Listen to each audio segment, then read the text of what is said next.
नमस्कार। शिवाजी की पाठशाला में आपका स्वागत है बच्चों आज हम विज्ञान की अभ्यास करने जा रहे हैं। आपकी परमाणु की संरचना। तो ये कक्षा 8 की विज्ञान की किताब है आपकी, और उसमें अभ्यास प्रश्न जो है आज हम करवाने जा रहे हैं।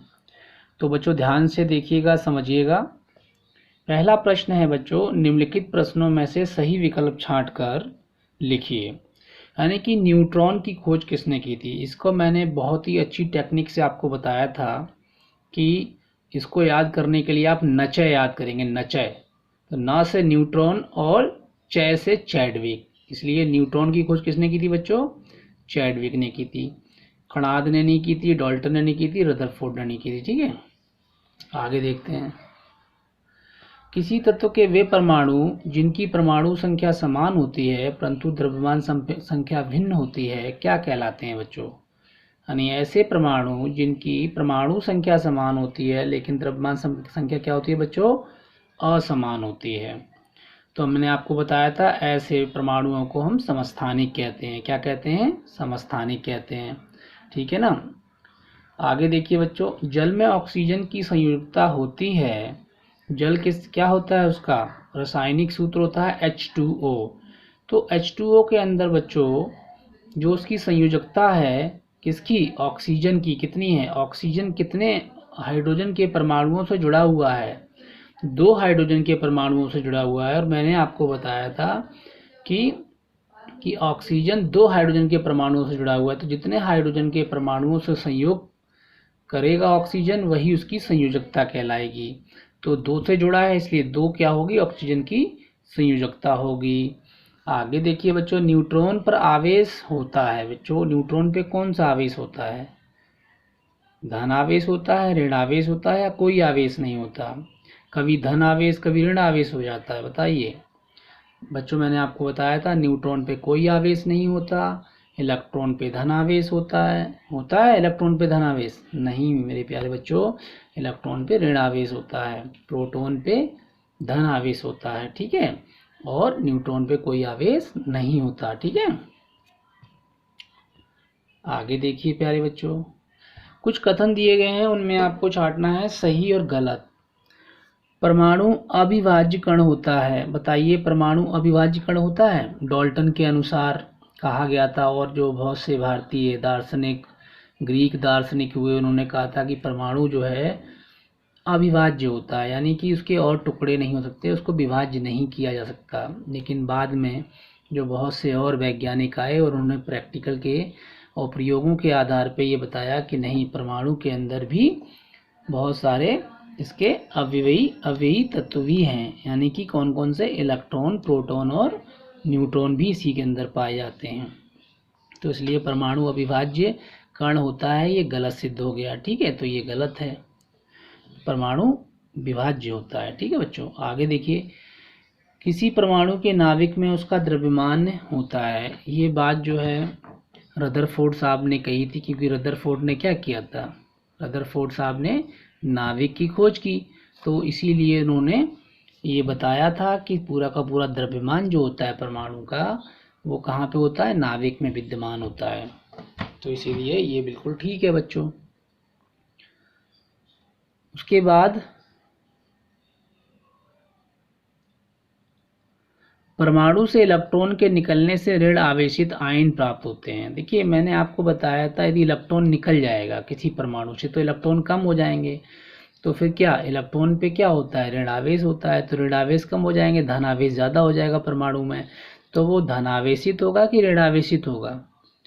जब प्रोटॉन ज़्यादा होंगे तो धन आवेशित होगा। इसका मतलब ये गलत है। यहाँ पे ये स्टेटमेंट यदि सही करके लिखा जाए तो क्या होगा? परमाणु से इलेक्ट्रॉन के निकलने से ऋण आवेशित नहीं, धन आवेशित आयन प्राप्त होते हैं। ठीक है, मैंने आपको NaCl का यानी कि सोडियम क्लोराइड का एग्जाम्पल दिया था और समझाया था पिछली क्लास में, उसको देखिएगा, समझिएगा। जल में ऑक्सीजन की संयुक्तता 3 होती है। देखिए जल में ऑक्सीजन की संयुक्तता 3 कहाँ से हो जाएगी? क्योंकि एक ऑक्सीजन परमाणु 2 हाइड्रोजन परमाणुओं से क्या करता है? संयोग करता है, यानी कि उससे जुड़ के एक क्या बनाता है? एक जल का अणु बनाता है। इसलिए जल की जल में ऑक्सीजन की संयुक्ता 3 नहीं 2 होती है, इसलिए गलत है बच्चों। आगे देखिए, 2 या 2 से अधिक परमाणु आपस में मिलके बच्चों क्या बनाते हैं? अणु बनाते हैं। किसके? 2 अणु। यदि वो परमाणु सेम है तो वो तत्व के अणु बनाएंगे, लेकिन वो 2 तत्वों के अलग अलग परमाणु हैं तो यौगिक का अणु बनाएंगे। लेकिन 2 या 2 से परमाणु, 2 या 2 से अधिक परमाणु मिलकर क्या बनाते हैं? अणु बनाते हैं। प्रोटॉन की खोज किसने की थी? देखिए, प्रोटॉन की खोज मैंने आपको इसकी ट्रिक बताई थी। क्या बताया था?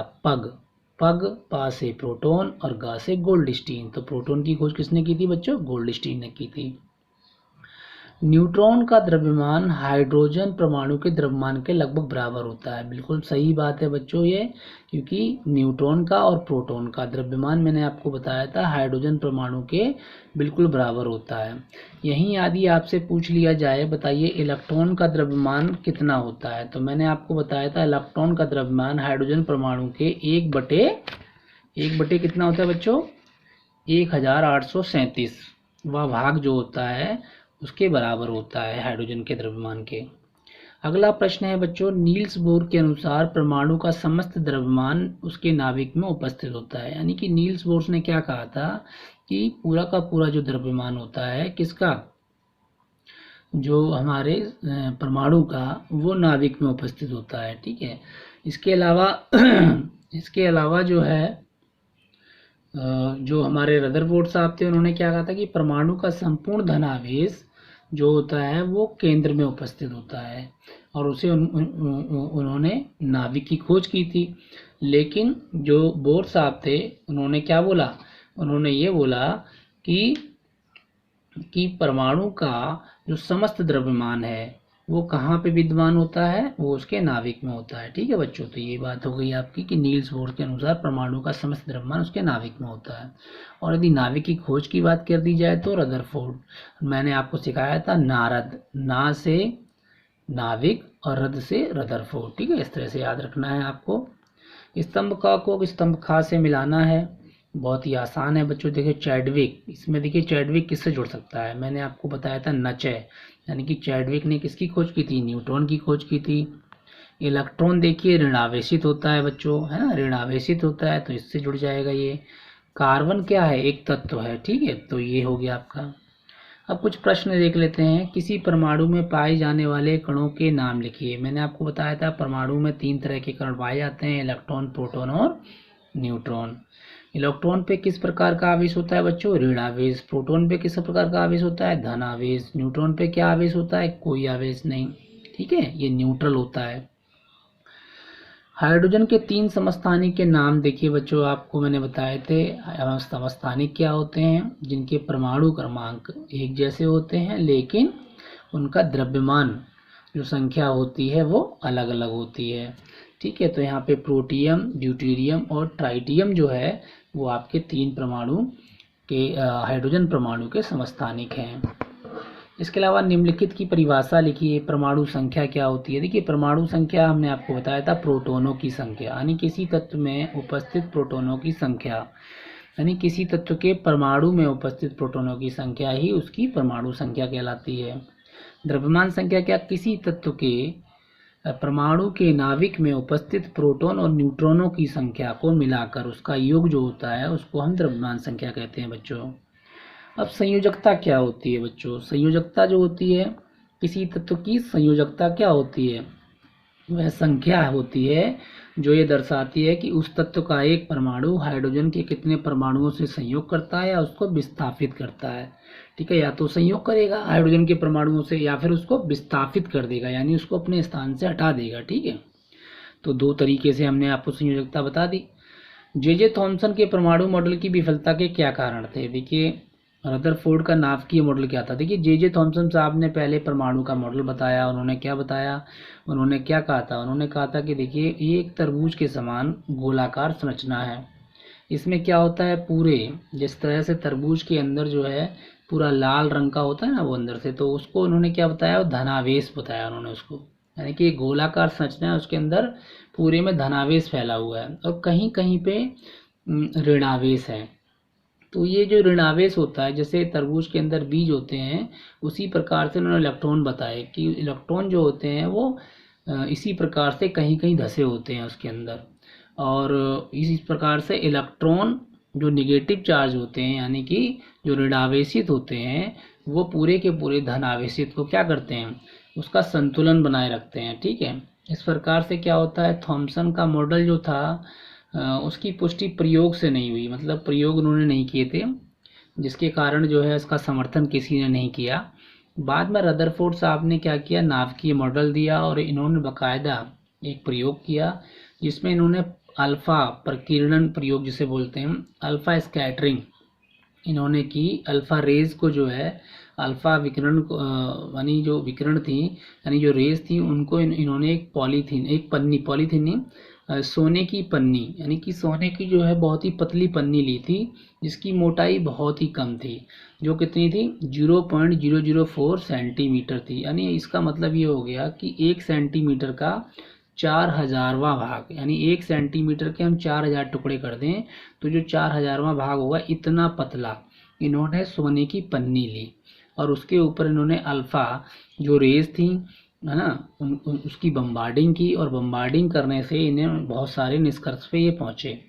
इन्होंने क्या क्या बताया, इन्होंने जो है ये देखा, ऑब्जर्वेशन किया, यानी जो इन्होंने वहाँ पे पाया देखा कि ज़्यादातर जो अल्फा कण थे वो पन्नी के आर पार चले गए यानी वो बिल्कुल अप्रभावित रहे। और इसके अलावा कुछ कण अपने पथ से विचलित हो गए थे यानी कि वो मुड़ गए और कुछ थोड़े से कण जो थे वो पन्नी से टकरा कर उसी मार्ग में वापस आ गए। यानी कि इन्होंने ये बताया कि परमाणु का संपूर्ण जो धनावेश होता है यानी जिसको हम प्रोटॉन कहते हैं वो केंद्र में उपस्थित होता है और इसीलिए इन्होंने जो है उस केंद्र का नाम नाभिक या न्यूक्लियस कहा उसको। ठीक है, इस नाभिक का जो आयतन है परमाणु की तुलना में बहुत ही कम होता है। ठीक है, ये बताया परमाणु का नाभिक ऋणावेशित इलेक्ट्रॉनों से घिरा होता है यानी कि जो परमाणु का नाभिक होता है उसका चारों ओर इलेक्ट्रॉन होते हैं, ये इन्होंने रदरफोर्ड साहब ने बताया। प्रयोग में अधिकांश जो है अल्फा जो कण थे वो पन्नी से टकरा के आर पार चले गए क्योंकि परमाणु का जो अधिकांश भाग है इन्होंने क्या बताया खोखला, इसीलिए वापस चले गए। लेकिन कुछ ऐसे थे जो कि अपने पथ से विचलित हो गए यानी कि विचलित होने का कारण इसलिए हो सकता है क्योंकि इन्होंने बताया कि जो पूरा का पूरा जो धनावेश है यानी कि जो धनावेश है यानी जो प्रोटॉन है वो केंद्र में उपस्थित है और इसीलिए क्या हुआ जब उसके पास से ये इलेक्ट्रॉन गुजरे होंगे, उसके पास से अल्फा कण गुजरे होंगे, क्योंकि अल्फा कण भी क्या है धनावेशित हैं, प्रोटॉन भी धनावेशित है, वो कहाँ उपस्थित बताया इन्होंने बताया कि न्यूक्लियस में यानी कि केंद्रक में। तो जब अल्फा कण इसके पास से गुजरे होंगे तो क्या हुआ, ये अपने आर से विचलित हो गए क्योंकि दोनों के दोनों क्या है धनावेशित हैं। इसी प्रकार से जब अल्फा कण बिल्कुल सीधे गए होंगे, जब उससे टकराए होंगे किससे, नाभिक से, तो बहुत से कम जो अल्फा कण थे वो बिल्कुल उसी मार्ग में वापस हो गए अपने, जिसके कारण क्या हुआ उन्होंने ये इस बात का भी पता लगाया कि जो नाभिक का जो द्रव्यमान जो होता है वो यानी नाभिक के द्रव्यमान के कारण, यानी नाभिक का द्रव्यमान क्या, जो कि पूरे के पूरे नाभिक के अंदर प्रोटॉन, उस समय न्यूट्रॉन की खोज नहीं हुई थी, तो जो प्रोटॉन थे वो नाभिक में उपस्थित थे, वो क्या थे, वो धनावेशित थे। जब उनसे अल्फा कण जाकर टकराए सीधे तो वो बिल्कुल अपने मार्ग में वापस हो गए क्योंकि अल्फा कण भी धनावेशित थे। तो इन्होंने इस प्रकार से इन्होंने पूरा का पूरा ये मॉडल दिया बच्चों, रदरफोर्ड का नाभिकीय मॉडल ये था। उसके बाद देखिए अगला क्वेश्चन है 10 इलेक्ट्रॉन प्रोटॉन एवं न्यूट्रॉन के गुणों की तुलना कीजिए। देखिए इलेक्ट्रॉन प्रोटॉन और न्यूट्रॉन ये तीनों के तीनों क्या हैं, ये हमारे इलेक्ट्रॉन क्या होता है, इलेक्ट्रॉन जो है वो ऋणावेशित होता है, प्रोटॉन क्या होता है धनावेशित होता है और न्यूट्रॉन क्या होता है बच्चों, इस पे कोई भी आवेश नहीं होता है। ठीक है, यानी कि इसको हम न्यूट्रॉन को उदासीन मूल कण कहते हैं। ठीक है, विद्युत उदासीन मूल कण। इसके अलावा इलेक्ट्रॉन की बात करें तो इलेक्ट्रॉन का द्रव्यमान हाइड्रोजन परमाणु के द्रव्यमान के लगभग 1/1837 भाग होता है। इसके अलावा प्रोटॉन का द्रव्यमान लगभग हाइड्रोजन के द्रव्यमान के बराबर होता है, न्यूट्रॉन का द्रव्यमान लगभग हाइड्रोजन के द्रव्यमान के बराबर होता है। तो ये कुछ आपका जो है, और प्रोटॉन और न्यूट्रॉन कहाँ होते हैं, नाभिक के अंदर उपस्थित विद्यमान रहते हैं और इलेक्ट्रॉन क्या करते हैं, नाभिक के चारों ओर चक्कर लगाते रहते हैं। तो ये आपका कुछ था जो क्वेश्चन आंसर थे जो मैंने आपको बता दिए।